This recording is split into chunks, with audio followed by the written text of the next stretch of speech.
Hi, this is Jack Stanley, and I want to talk about the United States as an imperial nation.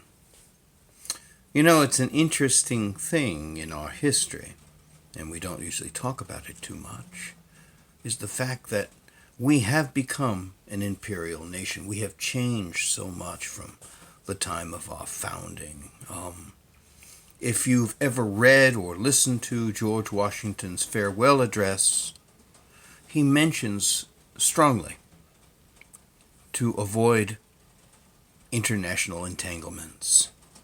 Because you know something, it's very hard to ever alleviate yourself from that. And you may hear noise here. We're in the middle of a severe storm. We've had a lot of storms here in the Northeast. In March we had 4 nor'easters, and today we're having winds of 35 miles an hour and heavy rains and flooding and trees down. So you may hear some noise as I speak outside of the clock, which is just rung 8 o'clock in the morning. Now, the thing is that the United States, of course, in its founding, avoided as much as possible any kind of international entanglements.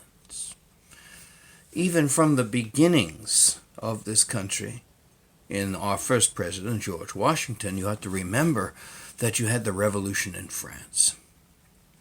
And this is very, very important because you have to remember that France and King Louis XVI came to our aid and helped us win our war.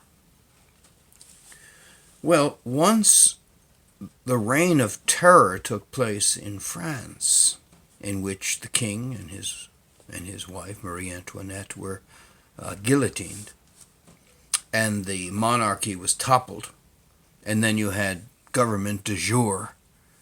You had a different government every week, and in the age of Robespierre and that whole gang. And their representative came to the United States and was extremely rude to Washington, and basically said that you owe us. And it's a very interesting thing that you had 2 different points of view in Washington's cabinet. Of course, you had Thomas Jefferson, who was pro-French, and Alexander Hamilton, who was basically anti-French. And Washington took a stance of neutrality during all these battles going on between England and France and all the other stuff going on.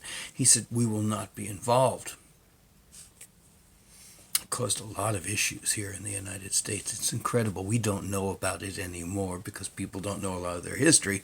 But Washington was being burned in effigy by people in Philadelphia, holding up effigies of Washington, calling him a traitor. The American Aurora was going crazy talking about George Washington. But he held steadfast. Now, things changed as time went on. And of course, John Adams was the one who was going to bear the brunt of the French problem. In fact, we had the faux war with France. And there is no such thing as a faux war, but it was a sea battle, and we lost a lot of sailors in the war, even though it wasn't exactly a war. But still, we worked out diplomatically without getting involved as much as possible. John Adams did that. You had the XYZ affair. They wanted bribes. And of course, Adams steadfastly refused. And for one short, sweet, shining moment in John Adams' life, he was popular, and he loved it, but it didn't last. Every president did their best to keep themselves out of foreign entanglements, because they realized the wisdom of Washington's words, which had been written by James Madison and Alexander Hamilton. A little interesting side note to all this. The original manuscript of Washington's farewell address, which was rewritten in Washington's hands,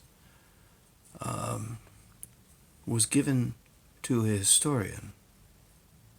And the historian said it wasn't truly Washington's words, and so he cut it up and handed out pieces of it to autograph collectors.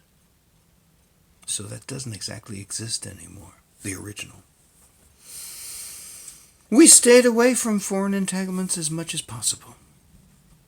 But it wasn't until after the American Civil War and we got involved in the Spanish-American War that we became an imperial nation. We battled against Spain over Cuba. And of course it would add to the fact of the Philippines and Guam and Puerto Rico, along with Cuba, that we would eventually take. And of course we paid for the Philippines. Of course the Philippines were not exactly enthralled with the idea of us trying to take them over, and they fought against us, and we fought a very, very long guerrilla war in the Philippines, of which I have made several videos about. But once the genie had been let out of the bottle, dealing with foreign entanglements, it was impossible to put it back in. And before long, if you look, 1898, just go 50 years from there. And what happened within 50 years of the Spanish-American War? We had World War I. We had invaded Russia, which we never talk about much at all. In 1918, 1919, we were in Russia. We were fighting the Bolsheviks. I mean, no wonder they didn't like us. Also, we were in China. We were in different parts of the world. And of course, we invaded Mexico. We always had problems with Mexico. And Woodrow Wilson sent Blackjack Pershing in because of Pancho Villa and a bunch of other things going on. So we became this imperial nation. And we started setting up satellites all over. And even take a look at Hawaii. During that whole period of time of the beginnings of us as an imperial nation, we went over there, imprisoned the Queen of Hawaii. And we put a fellow by the name of Dole in charge. If you've ever noticed why your pineapples are called Dole, well, that was the guy who became the colonial governor over there. And we killed Hawaiians, and we infected them with diseases they weren't used to. And we nearly wiped them out. I mean, I would say about half of the Hawaiians were lost to disease. And eventually we made it our territory. We just took it. And go through the Canary Islands and things like that with Wilson.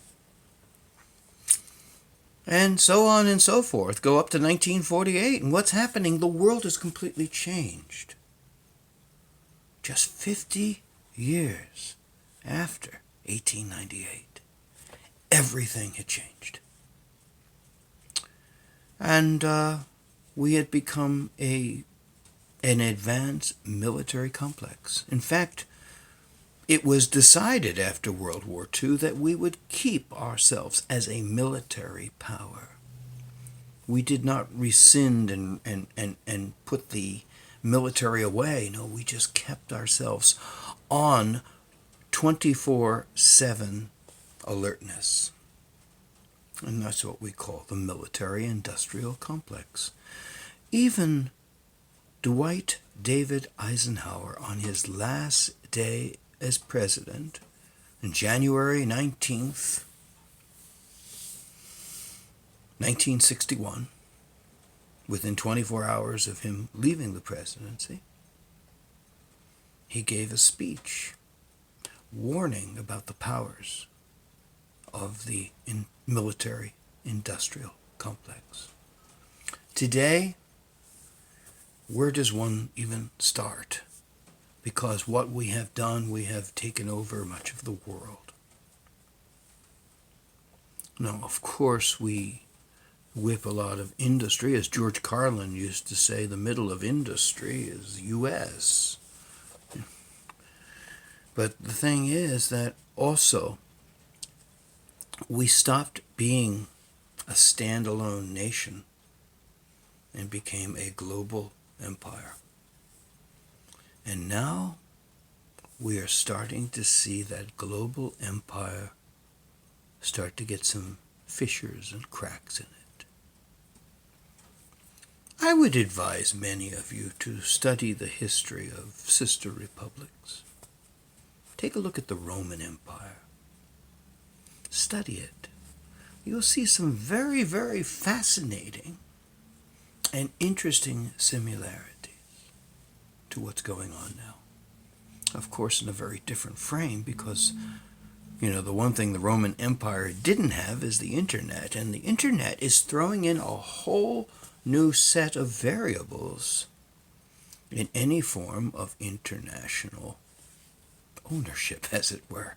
Because let's face it, we've just taken over areas. And while we don't truly own it, we control it. Very interesting stuff.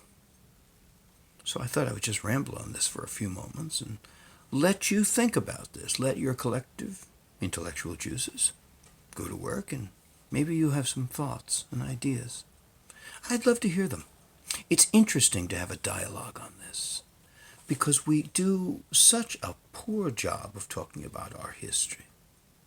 We do such a poor job of talking about anything dealing with what has happened in the past that it is always good to have a dialogue and share that dialogue with present and future generations.